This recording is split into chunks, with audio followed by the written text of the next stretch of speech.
Majesty Uduriye the First, the Oviye of Mosogar Kingdom. Uduriye is derived from the ruling house. Two of the ruling houses in Mosogar. One is Uduriye, one is the other is Uduwaka.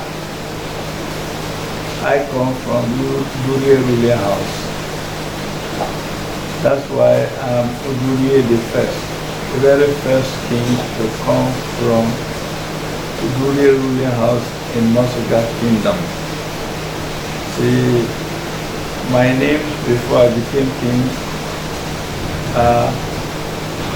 Samson Okiriobo, or many. The name Okiriobo has its symbolic meaning. My grandmother had the first child, a girl, second child, girl.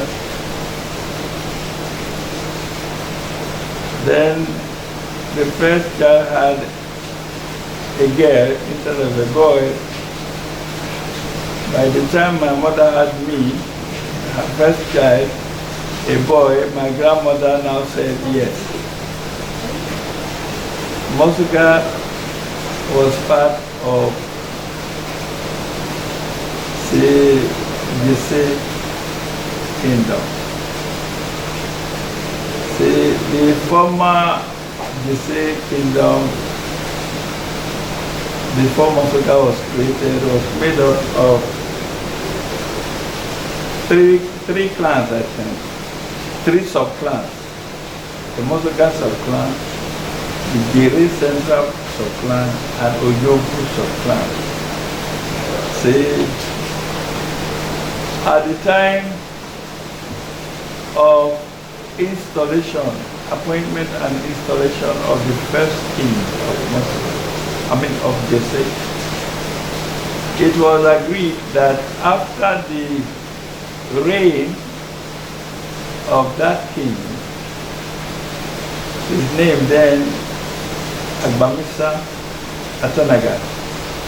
After his reign, it will be the turn of Mosogar to produce his successor.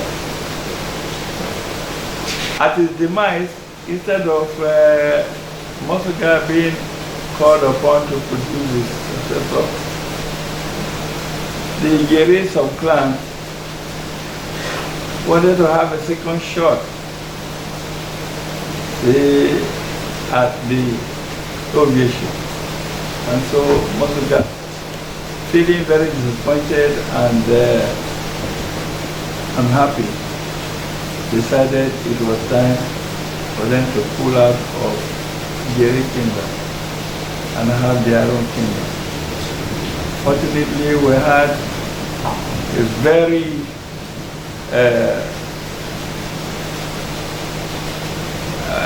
vibrant,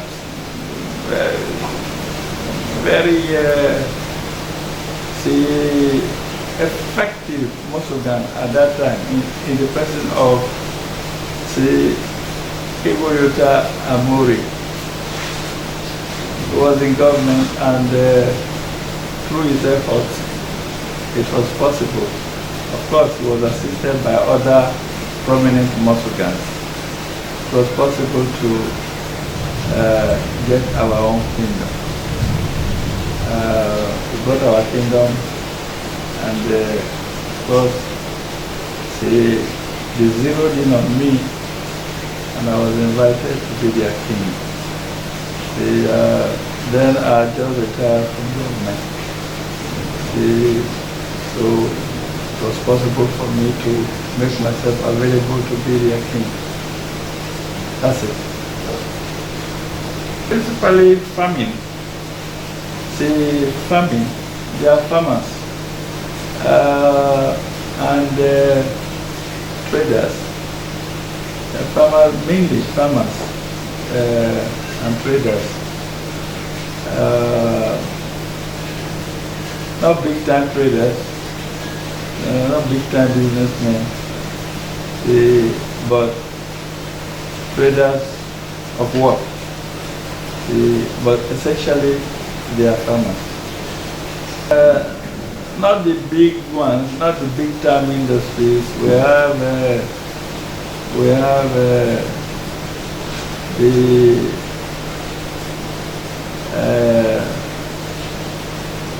the palm wine bar something, palm wine bar,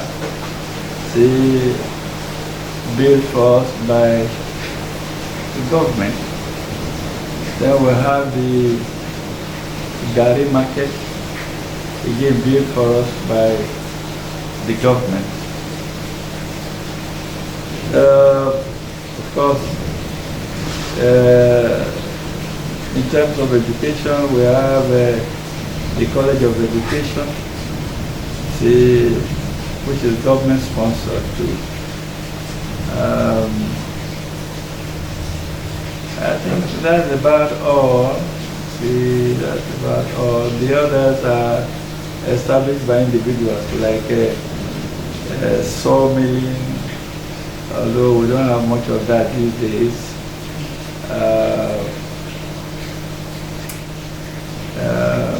Well, to some extent, we have some fishermen, but not on a large scale. Challenges. Oh, definitely we have first, finance. People have brilliant ideas, business ideas, but the finance to make this come to pass, to practicalize this is a problem. Finance. Then, of course, we have expertise, the skills required to set up businesses and make such businesses flourish.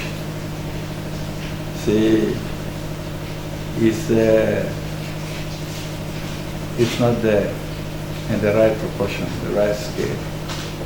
Scale is not there, and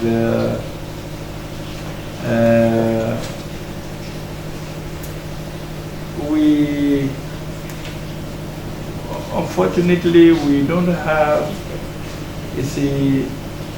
foreign interests.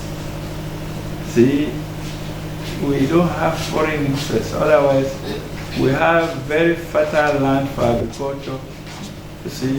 But we are not making adequate use of such, fertile land for agriculture because of lack of interest from foreigners, who can actually help us, develop the farming sector. It's not just possible for indigenes alone, to play that role effectively. When you have a mixture of foreigners and indigenes, competing among themselves, progress is invariably the result of such efforts. To some extent, I would say, I will give pass mark to government. Government has given us quite our share of development. There's a road that links Mosogar town itself with the hinterland. The hinterland, the outskirts of Mosogar. For example, we have a road leading from here to Ubakele, through Avenogbo, through Bokba, through Oge, and so on. We have that development, and internally we cannot complain too much because the government has given us, constructed some roads within the city. a number of routes. Thanks to Amori, see, Goethe Amori, see, he's played a prominent role in this regard. See, so I would say that by way of routes, although Oliver Twist will always ask for more, there are some of our roads that are in disrepair, badly in bad shape. We will need such roads to be rehabilitated, but on balance, I would say that government has done a lot for us in that regard. That's about roads. Well, education, government has done a lot. We have a college of education, and we have a number of secondary schools government run. See, and our student enrollment is high, pretty high for a kingdom like ours. See, we are not very big kingdom, but we are big in terms of development. See, in terms of geographical size, I think we're about, we're one of the smallest kingdoms in Yoruba land. But in terms of development, we rub shoulders with kingdoms like Okbe, Sapele, Sapele, Uwie, and so on. You know? Yes. So I would say that, you see, we're not doing badly. Of course, they do. Fortunately, we have an outfit, the Vigilante Group. We have that outfit, you know, they help in keeping the Fulanis at bay. And we are also very diplomatic, particularly at the level of the palace. See, we've been able to let the Fulanis know that we are brothers. It is not their first time of being here. They've been around for quite a while, and so we've always lived together happily. So why come, you can allow your cattle to graze, but eat our crops, and then you, the headers or cattle rearers or herdsmen, you rape our women. That is unacceptable. See, diplomatically we've been able to talk sense into them. And so the problem is not as acute as it is in other parts of Nigeria. Not as acute in Mosogar as it is in other parts of the country. Now, Mosogar, like I said before, is has very fertile soil. See, very fertile, and some companies are trying to avail themselves of the opportunities in that regard. For instance, we have right now a CBN-sponsored project, see, farming project. See, is CBN-sponsored, and what is it? They have acquired in Mosogar several hectares of land. Several. See, over 1,500 hectares of land to cultivate cassava. This cassava, I'm told, is they're already ready buyers. Ready buyers from China. See, of course, CBN will not invest, will not just give out their money for the fun of it. See, these ready buyers are from China, and this cassava is not to be eaten. It's to be used for, I've forgotten what they said they used for. Industrial stuff. Yes, industrial something. You see, and it's going to, it's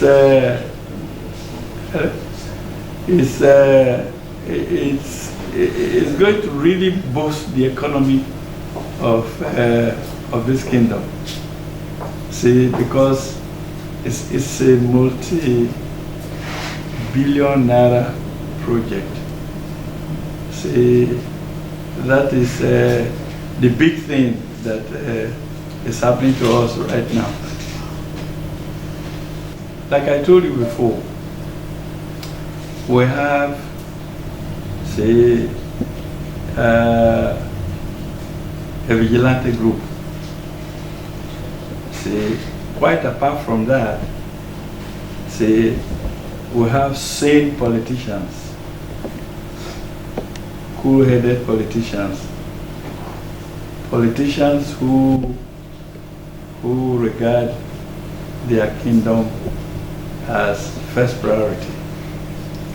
So whether you belong to party A or party B, see, the peace of the kingdom is paramount, see, in the minds of the politicians that we have here.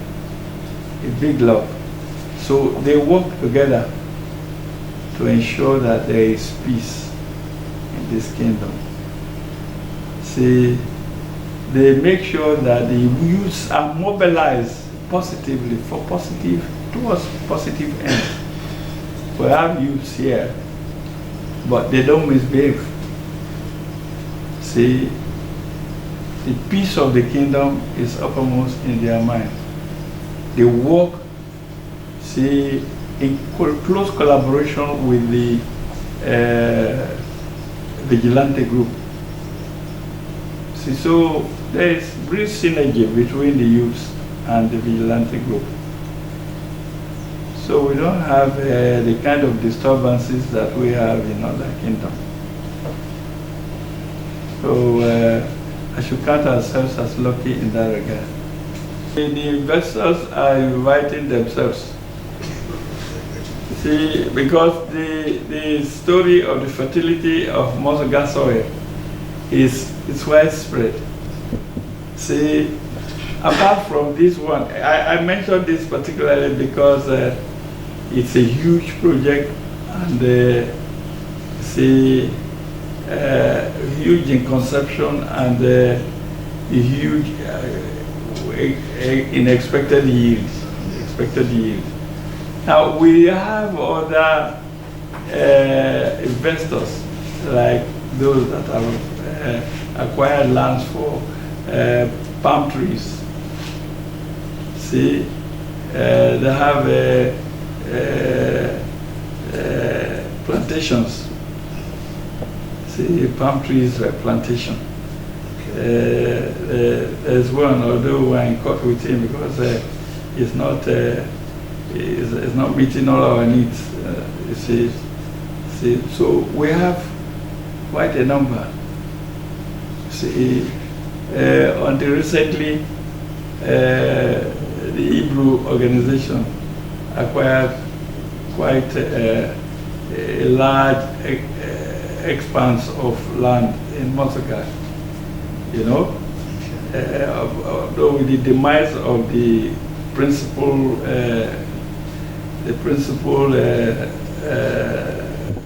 investor, Michael Hebrew himself, you see, there has been a lull in business, some kind of setback. So, but the plantations are still there.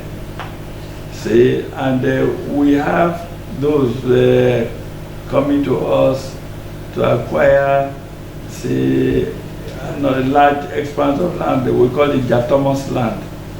They first planted over there, but now the place is fallow with huge land. See, but we're taking our time. It's not every investor that comes that means well. So we're taking our time to thoroughly screen their applications instead of jumping to conclusions and say, okay, come. You see, so we are not,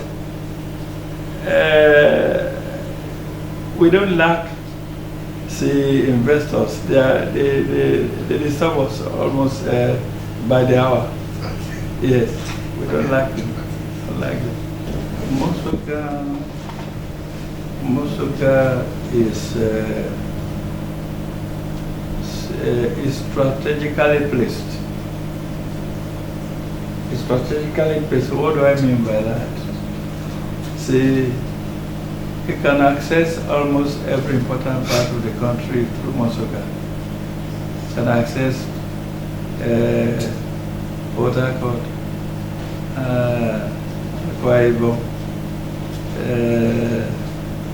Calabar, and so on. See, we have a road that links us to all those areas. We can access the other parts of the country. We can access Lagos easily. See, and we can access the northern part of the country. Quite apart from that, see, Mosogars are very proud people. They are small and big. Small in size, but prodigious in terms of,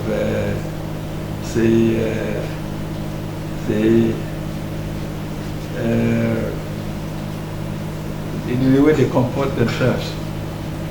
See, possibly because they are geographically small, they want to excel in conduct. See,